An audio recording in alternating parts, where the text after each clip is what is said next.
Hey there, internet friends, and welcome to another episode of That D Plus Show. Class is in session for the only show from that nerdy site that lets you know what kind of quality to expect right there from the name. I'm your host, Trevor Starkey, and each week we dive into a different Disney Plus offering and discuss its history, how it holds up today, and our general impressions.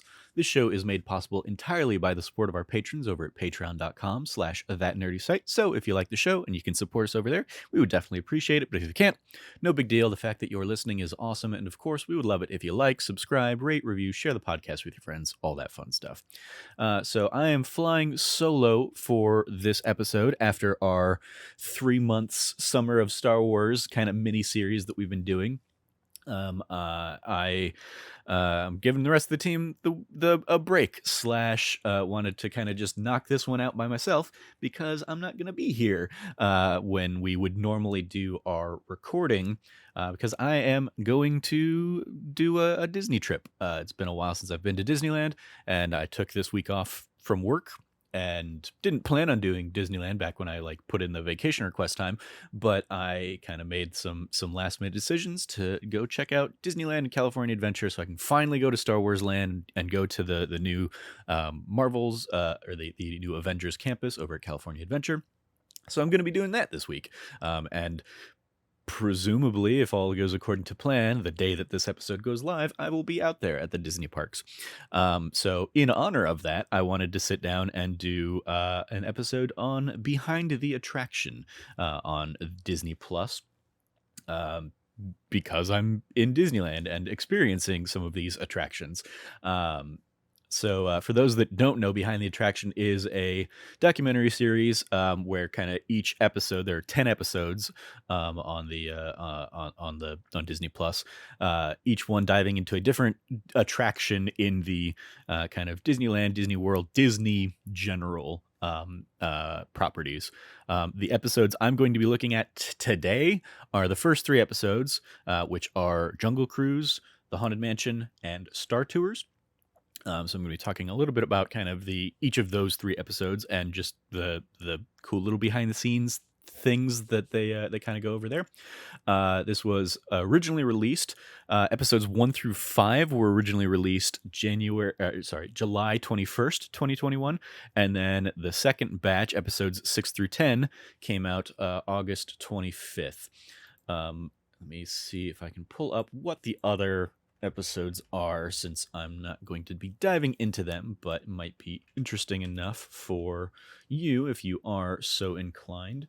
Episodes, so I said those first 3 episodes. Episode 4 is the Twilight Zone Tower of Terror, so I imagine they'll kind of also segue into how it evolved into Guardians of the Galaxy now. Space Mountain is in there. The castles are one of them, so looking at kind of all the different castles across all the different Disney parks. Disneyland Hotel is one, which is I'm actually very fascinated about that one. It's a Small World. The Trains, Trams, and Monorails is one, and then the final episode, the one that I've never been able to experience myself because I've never been on in Walt Disney World, but that is Hall of Presidents. So yeah. So those are all the different topics that they've dove into in at least this first season. No idea if they'll be back for a second. I mean, I feel like they've got to come back for a second, because you got things like Splash Mountain that still could be explored. I mean, just a lot of the California Adventure stuff, a lot of the broader, I'm sure, Epcot and Disney World stuff. Thunder Mountain Railroad, I'd be interested on the behind the attraction on that. Anyway, so the other releases that I have here of the time are going to actually coincide with where this falls in the normal Disney Plus timeline. We've been doing the Star Wars timeline for so long, I'd forgotten that I did that. But other notable releases here on July 9th, that's when Black Widow came to Disney Plus, as well as theaters. The Loki finale occurred on July 14th. There's also going to be all Disney-centric. I didn't look and see what other TV things came elsewhere. It's all just Disney Plus. Turner and Hooch, the series reboot slash thing that they came up with, came out July 21st. Then we had, which is the same day that this series started airing as well. The High School Musical, the musical, the series season 2 finale was July 30th. Jungle Cruise, which is again one of the subjects of this series. Even the Jungle Cruise film, though, came out July 30th. What If started on August 11th. The Bad Batch finale was August 13th. Diary of a Future President season 2 started on August 18th, and Disney Gallery The Mandalorian Making of Season 2 finale came out the 25th. I didn't write the date down for that, but I'm pretty sure that was the 25th, like a week ago. So these episodes have a runtime of about 45 minutes, and I already kind of went through the Disney Plus timeline of things. The roll call. This is, documentary is always weird, but this does have director Brian Volk Weiss, who has done a lot of documentaries as well as a lot of comedy specials since 2017, including collaborations with Kevin Smith, Joel McHale, Lavelle Crawford, Larry the Cable Guy, and many others. He is also the director of the Toys That Made Us and the Movies That Made Us series, and this very much is right in that vein. Like, I knew that essentially before even looking that up, based on just how these documentaries are structured, because they very much fit that mold, that style. And then in his future projects, he has a lot more comedy specials also in the works. And then no writers to speak of on this, but there definitely are writers. They just aren't credited on the IMDb stuff, as I didn't pull it in there. And then this is starring. I pulled in Paget Brewster as the star of this because she is serving as the narrator. And if you've ever watched a Toys That Made Us or Movies That Made Us, or if you watch this series, the narrator is definitely significantly more involved sometimes than the documentary projects or the subjects of the documentary or the interviewees, because they use the narrator to like tell the story and connect the dots between little tidbits of information that they get from the interviews. And so yeah, Paget Brewster is very apparent throughout. Best known for her work on Criminal Minds, but I best know her for her work on the series Community, where she came in one of the later seasons as one of like the study group members. And then also she was the voice of Della in DuckTales, the reboot of DuckTales. And then you have across these interviews, of course, you have, much like the Imagineering story, you have a lot of interviews with various Imagineers over the years. So pulling into like trivia and what do I think in favorite moments, I'm kind of gonna do that all really in one. Like in the what I think of the thing, I enjoy the documentary series, despite not typically vibing with the Movies That Made Us format, largely because they like to use that format to like almost make jokes at the expense of the interviewees sometimes and the subjects, just pulling in like footage from that was like clearly, before they thought cameras were rolling or something like that. They're like just moments in the interview that would be cut out of any normal documentary, and they use those as like reaction shots in this for a thing that clearly wasn't the reaction that was happening or whatever. Like there's one here in Haunted Mansion, for example, that like something happens off camera which like leads which clearly led to like the subject being like surprised by that, and so she has like a very genuine like oh kind of reaction, and they use that like as a like oh it's the Haunted Mansion so it's scary boo, and she's reacting to that, and it's just like what that's I just don't appreciate that as a documentarian like technique, I guess. So yeah, I remember watching a couple of the Movies That Made Us things on Netflix a number of years ago, and I was just like, oh my god, I want the narrator of this thing to shut up and let like the subjects tell the story a little bit more. And that's just not how these ones roll. Maybe it's because I was more invested and engaged with the subject matter in these that I kind of let that slide, or maybe it just wasn't as egregious, but it definitely stood out as like, yep, these are clearly all by the same team, so no surprise there. But overall, as somebody who loved the Imagineering story when that came out, I am a sucker for like the behind the scenes stories of Disney and how those attractions and rides and all that stuff came to life.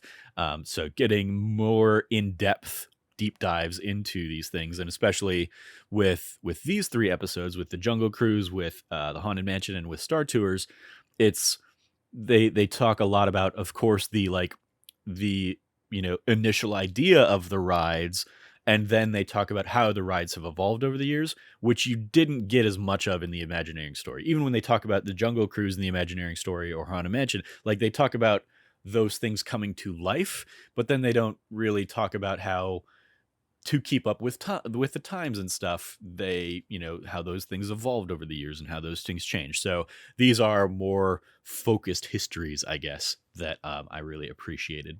So yeah, diving in, I'm gonna kind of go episode by episode for these three, just pulling out some of the notes that I had taken. Jungle Cruise. The Jungle Cruise was maybe the most fascinating for me because I definitely am one of those people that just always associates the Jungle Cruise with the dad jokes that it has become synonymous with, the terrible puns and all that stuff, the backside of water, like all those things, like that is what the Jungle Cruise is. And so I never had the historical context and realization until really watching this that like that's not how that ride began. The first few years of that ride were much more trying to be like a plant yourself in a real life wildlife documentary kind of thing, because I didn't realize that Disney, in a lot of their early animation stuff for stuff like Bambi, they touch on like spent like documented hours and hours and hours of animal footage in their like natural habitats, to the point that like Disney was actually a pretty solid leader in wildlife documentaries for a long time there with their true life adventures, that they would call, and like they had like a ton of short form documentary Oscar wins because of the work that they'd been doing, which is just not like, obviously, like I obviously know Disney has won a number of Oscars for their animated features and stuff over the years, and famously they have like the special category Oscars or whatever that were a Snow White and the Seven Dwarfs for like breakthrough animation, and it's like 7 mini Oscars. But I didn't know until really watching this that like prior to that they'd been doing all this like big. Actually, it probably wasn't prior to that because of the timing of everything. But like I didn't realize that they had also dabbled so much in the like real life short form documentary stuff.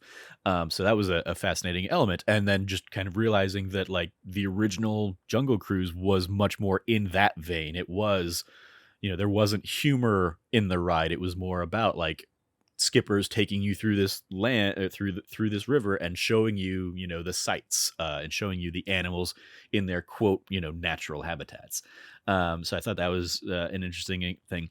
I don't remember if this had come up in the Imagineering story, but I thought it was a funny anecdote in this one, where they obviously, like the whole thing when they were building it out, needed to bulldoze like all the orange trees that were there, but I hadn't realized that they wanted to keep some of them, or some of the natural flora in the area. So they had like marked, some of the trees. They'd marked like the ones they wanted to go like red, and the ones they wanted to keep green or something like that. I don't remember the actual colors, but it turns out the bulldoze operator was colorblind, so everything got bulldozed anyway, and they had to like kind of start from scratch regardless.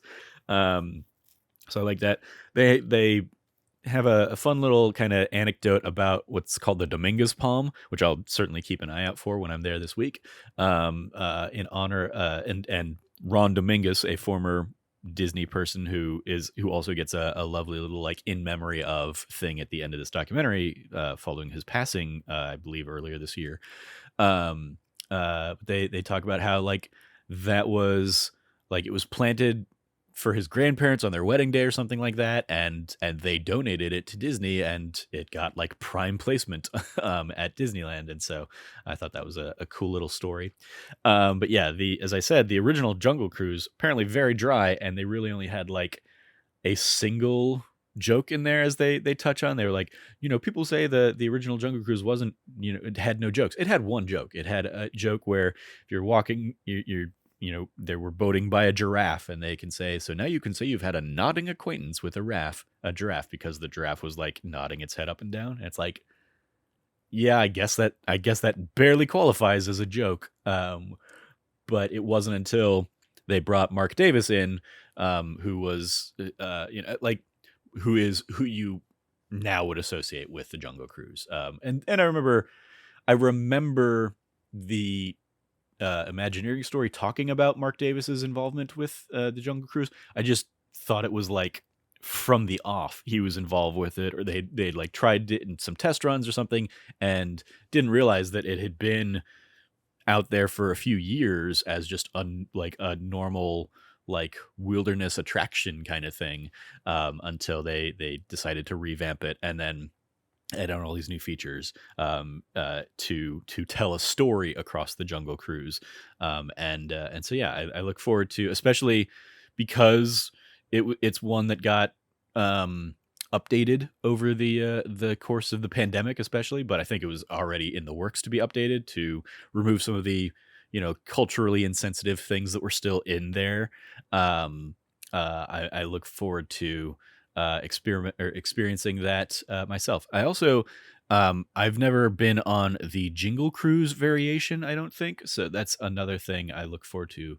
Actually, I guess maybe I've probably been on like the Jingle Cruise once, but that's their Christmas like wrapping that they put on the ride. So yeah, I look forward to trying to check this one out and see what little tweaks and changes have been made this week.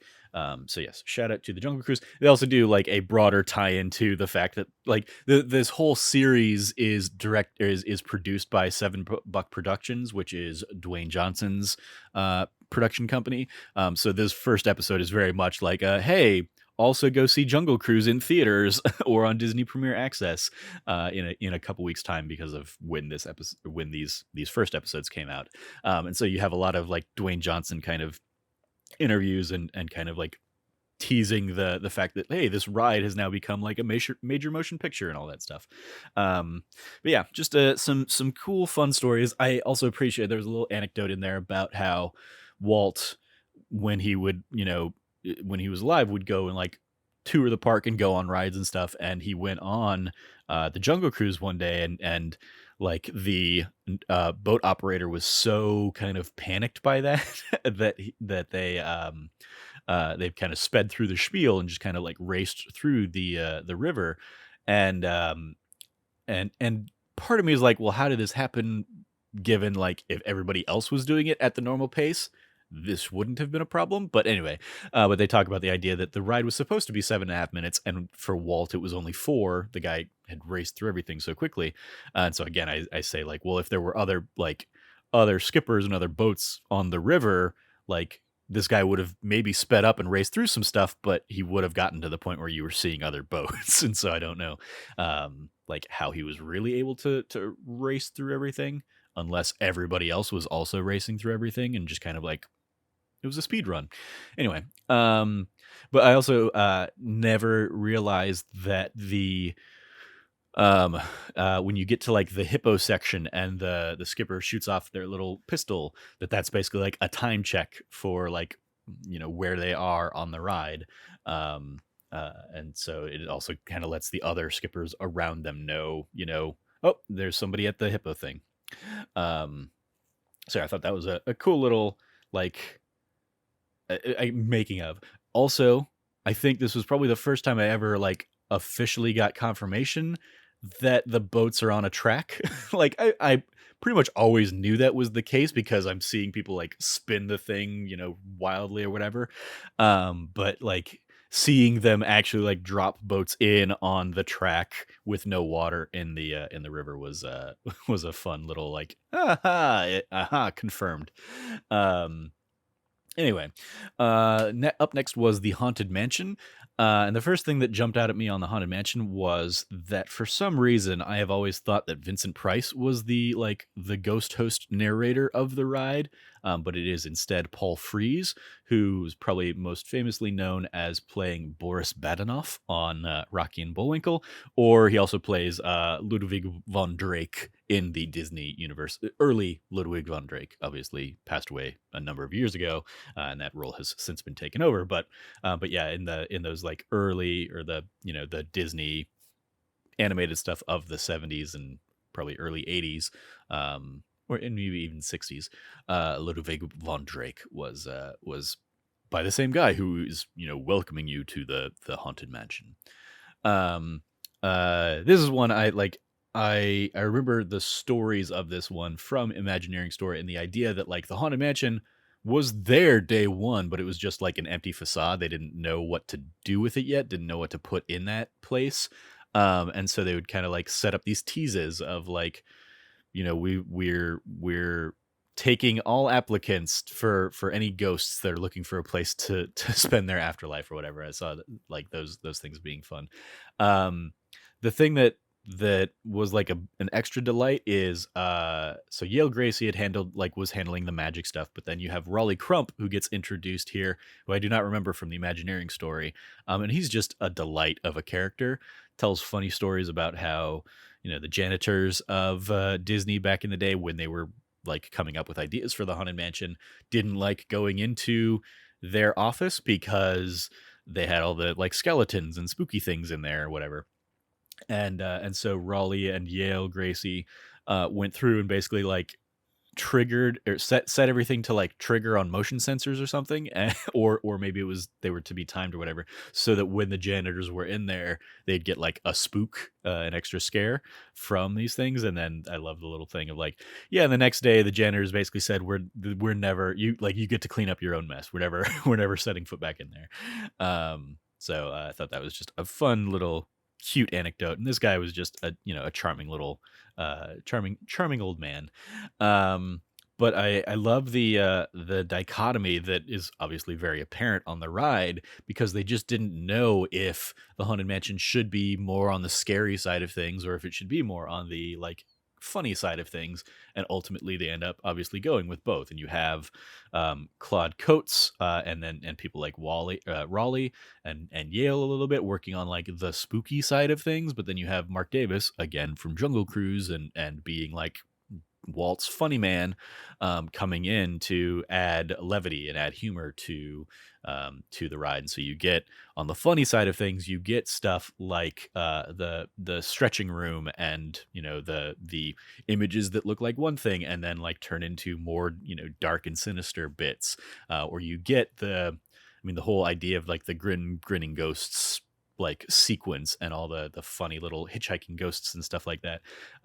That's on the funny and the humor side, obviously, but then you also, on the scary side, you have at the end of that stretching room a body hanging above you and you have like just the dark, like the story of the ride being the bride basically beheading all of her husbands, the Black Widow bride, effectively.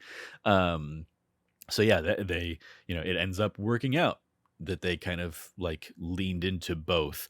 And then this was also touched on, I believe, in the Imagineering documentary, but the fact that Walt Disney passed away before the completion of this ride was a true test for Disney. I think the Imagineering Story probably does a little bit more of it focusing on finishing and completing Walt Disney World, because that was obviously like the big project at the time. But the fact that this was really one of the first new attractions in a post Walt world, and the fact that like they talk about the idea that like it was one of the highest attendance days at the park ever, when that ride opened, and people just loved it and were like they have like what the looked like, it was the Osmonds clearly, and like Kurt Russell, and it looked like maybe Barbara Eden from I Dream of Jeannie, I believe. But like they had like a little celebrity showcase of like, hey, here's all the people that are the celebrities that we're trying to use to sell you on the on this ride, general ABC public. Um, but yeah, it was just a very successful new attraction for them, and I love that they kind of like frame that in a way that showed that Disneyland would continue on even without Walt there to like carry that legacy forward. That he had instilled enough of a culture among the Imagineers that they would be able to move forward and continue to evolve the park in Walt's original vision. And then there was even just another lovely little Rolly moment where he talks about how after Walt passed, meeting Roy Disney, having never met the man before, and Roy coming up and saying like, "Are you Rolly Crump? My brother used to talk about you all the time," and that just like being a lovely little tale. And then I love again I the idea that this has not only evolved over time into the Nightmare Before Christmas iteration that you get around the holidays that will probably be there I believe it will be opening basically when I'm there today. The day this episode goes live, I believe is like the first of the Halloween season.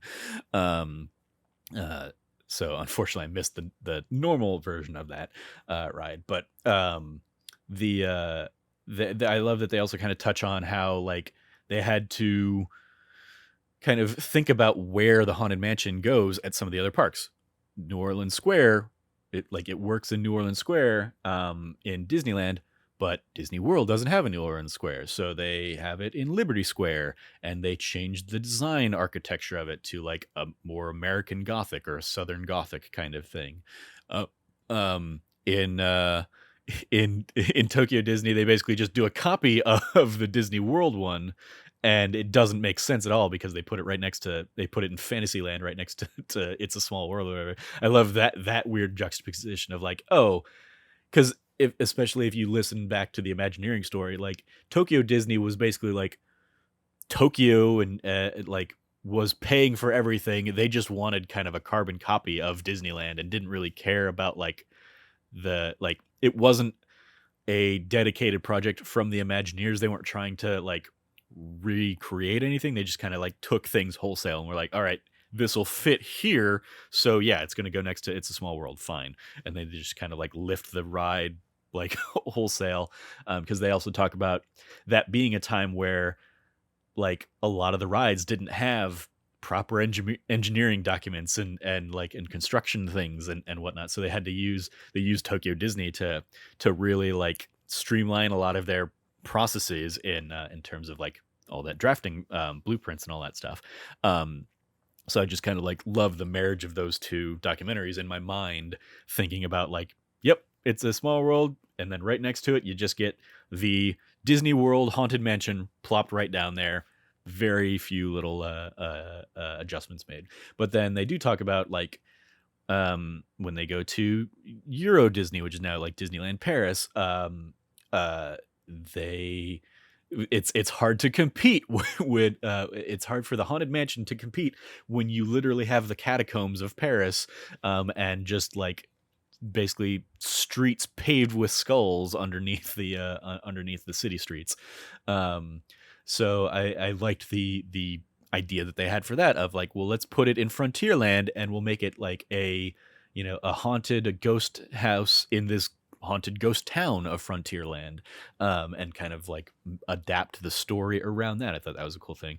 And then Disneyland on Hong Kong is just a completely different thing. It's not a haunted mansion. It's the Mystic Manor, and is a completely different story that they tell. But it still like has elements of that spirit of the haunted mansion, or it is the analog to the haunted mansion over in that park. So I love kind of them touching on that idea as well. Um, yeah. And then the last little bit I love of this one is Daniel Joseph, who gets interviewed in this one a lot as one of the Imagineers, like talking about how he was like the number one Yale Gracie fan in the world. He had like posters of Yale Gracie on his wall, growing up as a kid. and him kind of following in Yale Gracie's footsteps and bringing the Hatbox Ghost, which was kind of like famously a failed element of the original Haunted Mansion attraction, where they put it in there, and the effect of the illusion was supposed to be that like the lighting would change and the head of the ghost would like leave from his head and go into the hat box that he's holding. But the lighting, they talk about the lighting conditions from where it was tested didn't match the lighting conditions in the ride itself, and so you could ultimately see like the face in both places, and it just broke the illusion. And I like that all these years later, this guy who looked up to Yale Gracie more than anything, like kind of brings that vision to fruition with the newer technologies and new abilities. And he did it like in his garage on a lark, just because it was a thing he was really interested in doing, and he makes it work. And having seen that aspect of the ride, it's like, that's a really cool thing. And obviously it's using different techniques compared to how it would have been done many, many years ago. But it's still like it's finishing the ride that was originally intended, I guess, in a way. And I think that's just a really cool thing. So lastly, the last episode I'm going to talk about today is the Star Tours episode, which, while like a lot of it is Star Tours, it also just segues into the new Galaxy's Edge area of the park. And so it's basically just like Disney Star Wars, really, as a whole. But starting with Star Tours, they talk about the idea that, like, they were looking for new rides and ideas for new rides. And, obviously they would pull from their catalog of Disney films. And they just kind of spent a couple minutes dunking on the black hole as just like, it didn't connect with audiences. Nobody really liked it. So we can't really make a ride based off of that thing. So, whoops. And so they start looking at, like, ideas for partners on like movies that really connect with people. And so they look at Spielberg and they look at Lucas, but Spielberg was so closely associated with Universal, obviously one of Disney's big competitors at the time, that they didn't really do anything with him. So they end up, talking to George Lucas and figuring out if there's something they can do with Star Wars at the parks. They talk about the idea that like Star Wars feels like a very Disney film. And obviously it's, easy to say that now in hindsight, but even at the time, yeah, it had a lot of the, adventure escapades that Disney has in a lot of its, or tries to have in a lot of its films. And they were also excited by this new motion simulator tech that obviously ends up being the Star Tours kind of baseline. I also want to shout out, especially since we talked about he was heavily featured in the Empire of Dreams documentary that we touched on last week, but Dennis Muran is one of the people from Lucas that was very heavily like interviewed for this, as basically the de facto director of the Star Tours ride, because he's the one acting as like the camera operator through everything in the original Star Tours. And he was, previously, or like he is, and has been the effects supervisor, was an effects supervisor, as shown in Empire of Dreams. And they really highlight the fact that he's won like 9 Oscars over his career. So it was interesting kind of getting his perspective juxtaposed against the perspective of the Imagineers, because he's talking about ideas of like, they don't want to do the trench. We've already done the trench. We don't need to do the trench again, the Death Star trench run. And the Imagineers are like, no, there's a difference between like seeing it in the movie and being in that, like in the Death Star trench run. And so, and he basically like comes around. He's like, they were so right. Like there is absolutely a difference between seeing it on the big screen and like feeling it as the audience and being in the Death Star trench run, which is obviously one of the big key set pieces of the original Star Tours ride. But yeah, Tony Baxter and Tom Fitzgerald were like the spearheads really on the Imagineering side of that, and both of them are fortunately still around. We're able to kind of sit down and do kind of provide a lot of their insights and the feedback on this. I like the kind of the discussion that they introduce of, because they only had film as an option, they had to figure out how can we do film on this thing and make it run like, day like time after time, day after day. And they talk about this idea of a loop cabinet, which Iwerks had come up with, famously like the co-creator of Mickey Mouse. But he had come up with this technique of, okay, well, instead of having like reels that change over or whatever in the thing, if it's just you're going to be playing the same movie over and over and over again, let's just create a cabinet that just like has the whole reel stitched together and just kind of like, goes in and out and through everything, but doesn't like ever fold back on itself. And that'll, make that'll like make the film more durable, because it's not going to be scratching as much. You're not going to lose frames. It's not going to tear. So it's like a cool thing that they end up using, obviously, for this ride. And it's one of those things I just never even thought about growing up as a kid. But the idea that like this ride isn't a movie where you get to like make cuts and stuff. They describe it as a window where it's a one shot. You are on this adventure.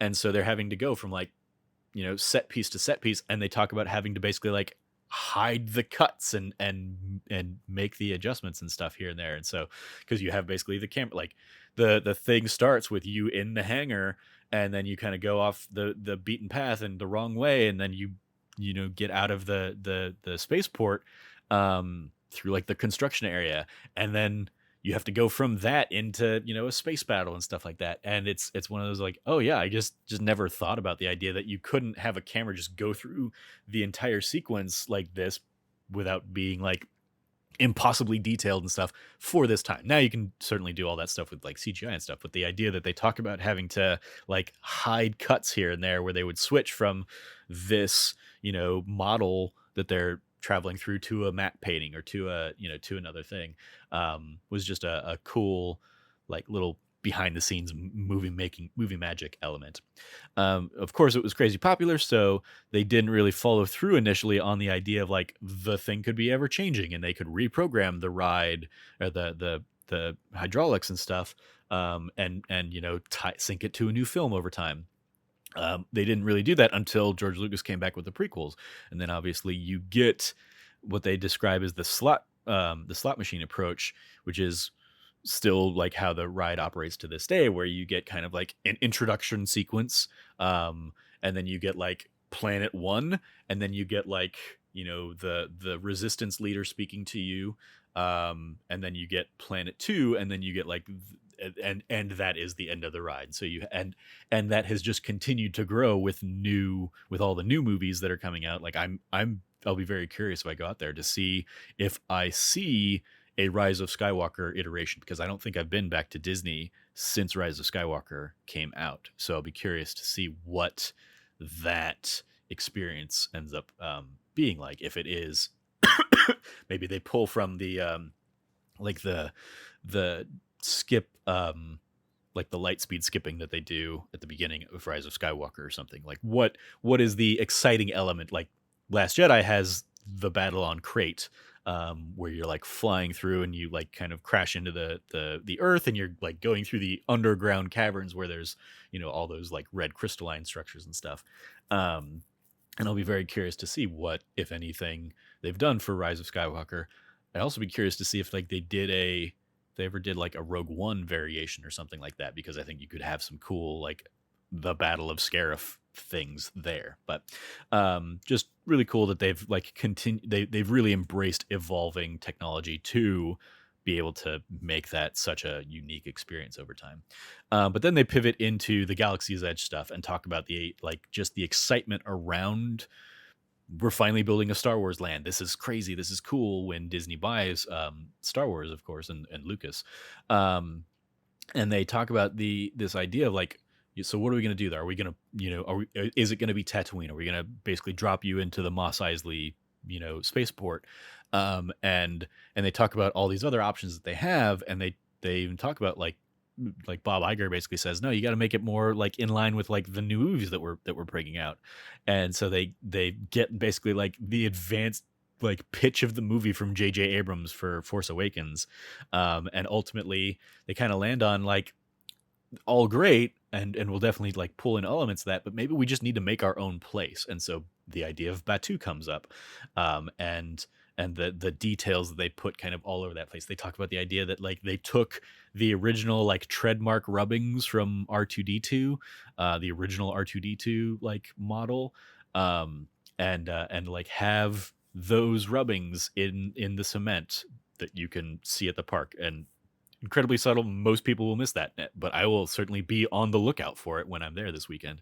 Now that I know that it's there, and just like the Easter eggs that are littered all over, kind of that area of the park, I look forward to exploring myself this week.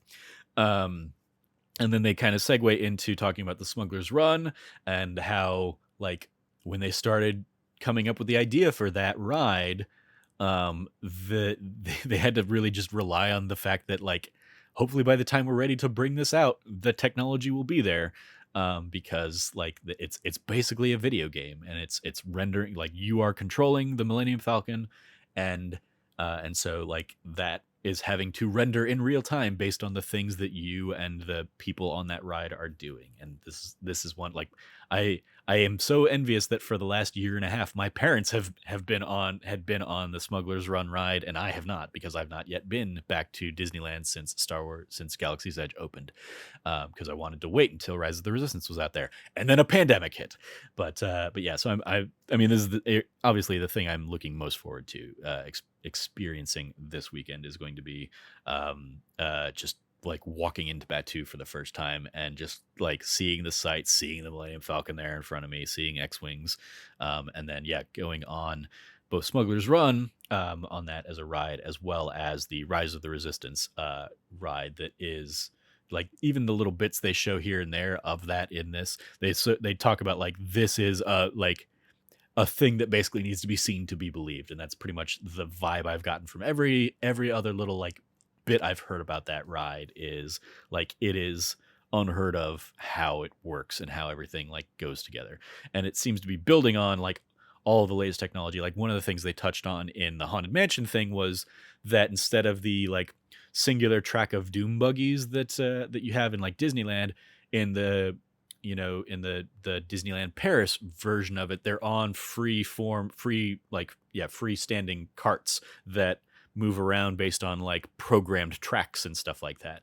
And Rise of the Resistance seems to be more in that vein, where you are on a you're in a freeform cart with like the 8 other people or whatever, the 7 other people in the ride with you, but it is not like connected to anything physically. It is self-driving from the astromech droid that you're is your narrator for the story or whatever. But it is all about the by not being tied to everything and on a track and everything, it just adds to that immersive, like, this is my experience. Yes, you'll probably still see a handful of people in those like little clips where you do see, oh, there's another one of the transports, 10 feet away or something like that, because they're at a different part of the ride.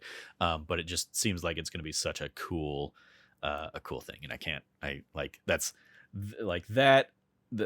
mean, all of the Star Wars land stuff and the new web slinger ride in California Adventure are the things that I am most excited to experience myself this weekend. So fingers crossed I get to experience all those things. I'm going to do my best to get into all the queues and do whatever I need to do to go be on to be able to visit and explore all those rides myself. So yeah, I just basically wanted to sit down and watch these. I'd actually already watched all 3 of these episodes, but I kind of rewatched them to take notes and stuff for this particular episode, and just to get myself excited for my spur of the moment, last minute trip to Disneyland this weekend. So yeah, that's going to do it. I give the series a I gave Imagineering Story, I believe, like an A+ or something. I will give this a B+, because I love the content of the things. I just don't like the delivery as much, because I just don't vibe with the movies that made us brand of documentary making. But it's still great, and it's still Disneyland stories and stuff like that. So I would be a harsher critic, I'm sure, if it was not tied to some of those things that I'm more interested in. But yeah, it's still a solid documentary in and of itself. So extra credit, other suggestions if you like this one. As I said, of course, many times throughout this, the Imagineering story is one. You also have Disney Insider, which is another kind of like I've done a D plus show on Disney Insider, and it's basically like each episode is like focused on like two or three different Disney company things. Be it like upcoming movies or Disney Plus shows or something like that. So it's another thing out there that you could go certainly experience. There's a National Geographic documentary on the magic of Disney's Animal Kingdom that I'm kind of curious to check out. One Day at Disney and the One Day at Disney shorts are a couple other recommendations here. I also highly recommend those all because I think they're fun. Those are more looks at like the people rather than the like attractions or that stuff. So you can go check out those things. Disney's Fairy Tale Weddings special, Disney Parks Sunrise series, and Decorating Disney Holiday Magic are the other suggestions that Disney Plus will make for you. Other than that, I continue to be watching What If. Most notably, this morning's episode, as I'm recording this, was the Doctor Strange episode, which I really enjoyed. I think it's an interesting look at. I mean, like that. The last couple episodes of that, like that, and the Avengers episode, the prior week, are like fun examinations of how dark the series can get. I think. And so yeah, it was just I think cool, and I'm intrigued. This one certainly felt maybe more like most the standalone, but I also love what the series is doing with the watcher's involvement or lack thereof over the series. Like he seems to, as each episode has gone along, the watcher seems to be more present in the episodes themselves. Like in the first episode, he's just kind of like the narration, and you really only see like the celestial form of him, where it's like the stars and kind of a silhouette of him. But then in like the second episode, like he pops up like in a backdrop somewhere once, and then the third episode, he pops up a couple times, and in this one he pops up a couple times, and Doctor Strange kind of has like a reaction to him, and in a really cool and interesting way. And it's like, oh, okay, yeah, maybe the watcher isn't so much just watching these days. And where will that, where will his presence, if this trend, assuming this trend continues, how involved will he get by the end of the series? So yeah, very interested to see where that one just continues to go. I'm also just enjoying the random, the questions it poses and the ways those spin off into storytelling. So yeah, that is going to do it for this week's episode of That D Plus Show. Thank you for joining me to listen to me talk about behind the attraction here, as I prepare myself to go off to Disneyland and California Adventure this week. You can follow me at Trevor J. Starkey, and I will give a shout out to, if you did not catch it, we had, our last few months were dedicated on this show to Star Wars. So you can go catch all of our Summer of Star Wars over on our YouTube channel, youtube.com/thatnerdysite, or on this podcast feed as well. But also on the YouTube channel, I do have kind of designated like playlists now. So there is a That D Plus Show Star Wars playlist that you can go catch up and see kind of all of our Summer of Star Wars stuff, but as well as like the smattering of other Disney Plus episodes that we've done. Oh, also speaking of that, I also sat down in the like what have you been watching section. I also sat down and watched the season 2 making of the Mandalorian episodes, one of which had come out in December, and then one of which came out I think just last week or something. Yeah, I think I touched on that in the like timeline of everything. But that I watched those, and the one specifically about the making of the season 2 finale was, I thought, very cool and very interesting and brought new perspectives. So yeah, that was a lot of fun on that as well. You can follow all of us over at That Nerdy Site, or go to thatnerdysite.com for all the latest from us.